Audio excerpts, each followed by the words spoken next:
Assalamualaikum warahmatullahi wabarakatuh. Kami dari kelompok 1 akan mempresentasikan tentang radiasi gelombang elektromagnetik.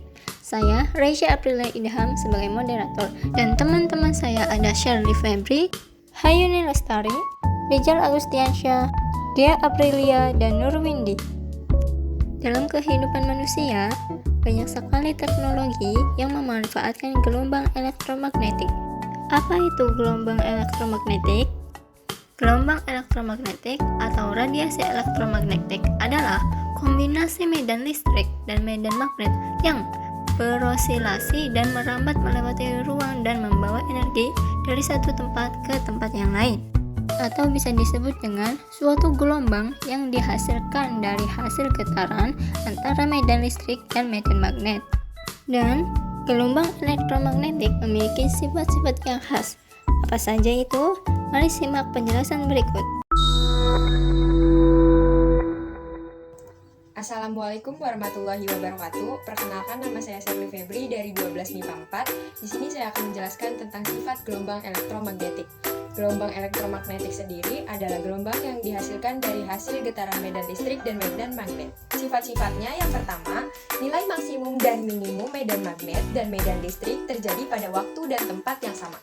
Yang kedua, pola penjalaran medan magnetik tegak lurus dengan arah hambat gelombang sehingga merupakan gelombang transversal. Yang ketiga, dapat mengalami pemantulan, pembiasan, interferensi, difraksi, dan polarisasi. Yang keempat, tidak dipengaruhi oleh medan listrik dan medan magnet karena tidak memiliki muatan. Yang kelima, kecepatan merambat di ruang hampa yaitu 3 kali 10⁸ meter per sekon yang dimana itu adalah kecepatan cahaya. Kecepatannya akan berubah jika merambat pada medium yang memiliki kerapatan berbeda. Kecepatan perambatan gelombang elektromagnetik hanya bergantung pada permitivitas listrik 2 dan permeabilitas magnetik di ruang hampa. Dari hasil terlihat bahwa cepat rambat gelombang elektromagnetik sama dengan kecepatan cahaya di ruang hampa. Hai, saya Hayuni Lestari. Saya akan menjelaskan spektrum gelombang elektromagnetik. Spektrum gelombang elektromagnetik. Setelah membahas sifat gelombang elektromagnetik, selanjutnya akan dijelaskan pembahasan tentang spektrum gelombang elektromagnetik. Ada 7 dalam gelombang elektromagnetik. Tiap-tiap spektrum memiliki frekuensi dan panjang gelombang yang berbeda. Berikut penjelasan dari masing-masing spektrum gelombang elektromagnetik, dimulai dari memiliki frekuensi terkecil. A. Gelombang radio. Frekuensi gelombang radio dimulai dari 30 kHz ke atas. Gelombang radio dikelompokkan berdasarkan lebar frekuensinya, yaitu low frekuensi dari 30 kHz sampai 300 kHz, medium frekuensi 300 kHz sampai 3 MHz, high frekuensi 3 MHz sampai 30 MHz, very high frekuensi 30 MHz sampai 300 MHz, ultra high frekuensi 300 MHz sampai 3 GHz, dan super high frekuensi lebih dari 3 GHz. Apa saja manfaat gelombang radio? Alat pemanfaatan gelombang radio antara lain radiofon, telepon genggam, pesawat radio, dan pesawat televisi. 1. Radiofon. Radiofon adalah telepon yang tidak menggunakan kabel. Alat ini memanfaatkan satelit komunikasi telepon. Jenis ini sering mengalami gangguan jika cuaca tidak baik. Dampak positifnya, penggunaan bisa bebas bergerak tanpa terikat kabel. Dampak negatif, kualitas suara bisa terganggu oleh sinyal, jarak, dan cuaca. 2. Telepon genggam. Telepon genggam memancarkan frekuensi dari 824,04 MHz sampai dengan 848,97 MHz. Sinyal yang diterima telepon genggam dari 869,04 MHz sampai dengan 893,7 MHz. Sinyal telepon genggam dimanfaatkan gelombang radio pada frekuensi ultra tinggi atau gelombang ultra pendek. Dampak positifnya, mendapatkan informasi lebih cepat dan mudah, memudahkan komunikasi dengan orang lain kapan saja dan di mana saja. Dampak negatifnya, menyebabkan kecanduan, stres, dan gangguan mental lainnya, mengurangi interaksi sosial langsung dengan membuat sulit fokus. 3. Pesawat radio dan televisi radio. Pesawat radio adalah perangkat elektronik yang digunakan untuk menerima dan mengubah sinyal radio menjadi suara yang dapat kita dengar. Sinyal radio ini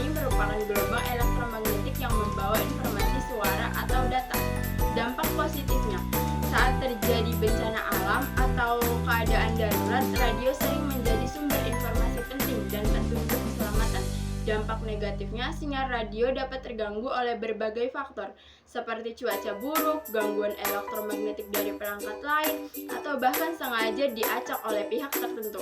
Hal ini dapat mengganggu kualitas siaran dan membuat pendengaran kesulitan menerima informasi. Pesawat televisi. Pesawat televisi adalah perangkat elektronik yang mengubah sinyal listrik menjadi gambar bergerak dan suara yang dapat kita lihat dan didengar di layar. Sinyal-sinyal ini biasanya dikirimkan melalui antena atau kabel dan kemudian diproses oleh televisi untuk menghasilkan gambar dan suara yang kita nikmati. Dampak positifnya, televisi menjadi salah satu sumber informasi utama. Kita bisa mendapatkan berita terkini dari berbagai belahan dunia, mengikuti perkembangan isu-isu penting, dan menambah pengetahuan tentang berbagai topik. Dampak negatifnya, terlalu banyak menonton televisi dapat mengurangi minat anak-anak untuk membaca buku.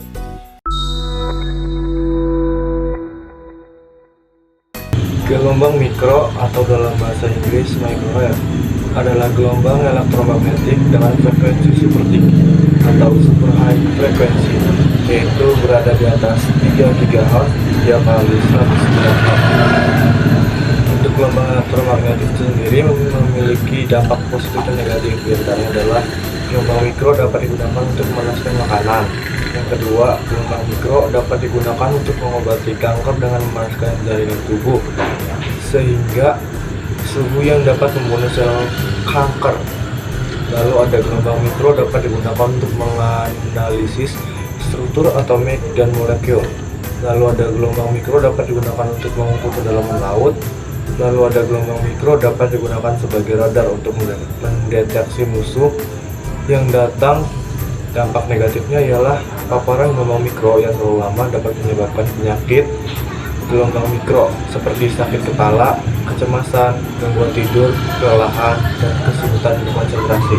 Radiasi gelombang mikro dapat mengurangi kandungan vitamin dan mineral pada makanan. Lalu ada radiasi gelombang mikro dapat mengkonversi bahan kimia organik dalam makanan menjadi senyawa penyebab kanker.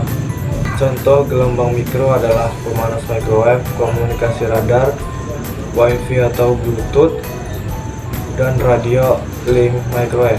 Sekian. Inframerah memiliki panjang gelombang lebih panjang dari cahaya tampak, tetapi lebih pendek dari radiasi radio. Sinar inframerah memiliki jangkauan frekuensi 10⁻11 Hz sampai 10⁻14 Hz atau daerah panjang gelombang 10⁻6 meter sampai 10⁻3 meter. Sinar inframerah dapat dihasilkan oleh elektron dalam molekul yang bergetar karena dipanaskan dari sinar matahari. Apabila suatu benda dipanaskan, akan memancarkan sinar inframerah yang jumlah sinarnya bergantung pada suhu dan warna berbeda. Inframerah dapat dibedakan menjadi 3 jenis, yaitu inframerah jarak dekat, inframerah jarak menengah, dan inframerah jarak jauh. Ada beberapa manfaat dari inframerah. Yang pertama di kesehatan, yaitu mengaktifkan molekul air dari dalam tubuh, lalu meningkatkan sirkulasi mikrob dan meningkatkan metabolisme tubuh serta mengembangkan pH dalam tubuh. Yang kedua ada di komunikasi, yaitu adanya sistem sensor inframerah dan adanya kamera tembus pandang yang memanfaatkan sinar inframerah.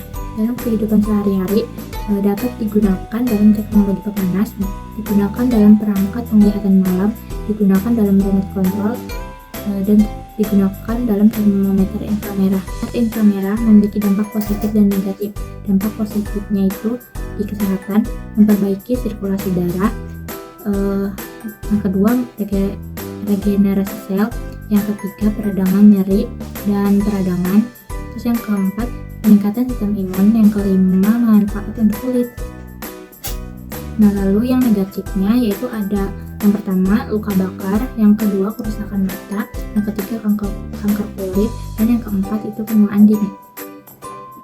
Nah, lalu ada contoh dari penggunaan inframerah, Yang pertama itu ada remote control. Nah, yang kedua itu bisa termometer inframerah, dan ini kamera inframerah. Ada oven juga, lalu ada lampu pemanas, dan ada kompor listrik. Assalamualaikum warahmatullahi wabarakatuh. Perkenalkan, nama saya Nurwindi, saya dari 12 MIPA 4. Saya di sini ingin menjelaskan tentang sinar ultraviolet atau bisa disebut sinar UV. Sinar ultraviolet adalah jenis radiasi elektromagnetik yang berasal dari sinar matahari yang ditransmisikan oleh gelombang atau partikel. Ada beberapa manfaat sinar ultraviolet bagi tubuh manusia. Yang pertama, mencegah depresi. Yang kedua, mengurangi kerutan pada kulit. Yang ketiga, mengurangi resiko kanker. Nah, ada beberapa dampak sinar ultraviolet pada tubuh manusia. Yang pertama, kemerahan pada kulit manusia. Yang kedua, kekurangan pigmentasi atau kecoklatan pada kulit manusia. Yang ketiga, penuaan kulit. Yang keempat, perubahan karsiogenik. Assalamualaikum warahmatullahi wabarakatuh. Saya Reisha Aprilia Idham. Saya akan menjelaskan tentang sinar X. Sinar X juga dikenal sebagai radiasi X. Radiasi X adalah suatu bentuk radiasi elektromagnetik berenergi tinggi. Dinamakan sinar X sesuai dengan nama ilmuwan Jerman, yaitu Wilhelm Conrad Rontgen atau sinar X, yang menemukannya pada tahun 1895. Sinar ini dinamakan X untuk menunjukkan sifatnya yang tidak ketahui pada saat itu. Sinar X memiliki sifat dualisme cahaya, sehingga dapat disebut juga sebagai paket foton-foton dari awan elektron suatu atom. Sinar X memiliki energi yang memungkinkan menembus bagian tubuh manusia, kecuali tulang. Produksi sinar X dilakukan dalam suatu tabung yang berisikan mekanisme untuk mempercepat elektron dan menabrakannya pada anoda. Dalam tabung terdapat katoda yang memiliki banyak elektron di dalamnya. Saat filamen dipanaskan, katoda akan melepaskan awan elektron. Generator kemudian dinyalakan untuk memberikan beda potensial tinggi antara katoda dan anoda. Beda potensial yang tinggi menyebabkan loncatan elektron atau percepatan pada laju elektron.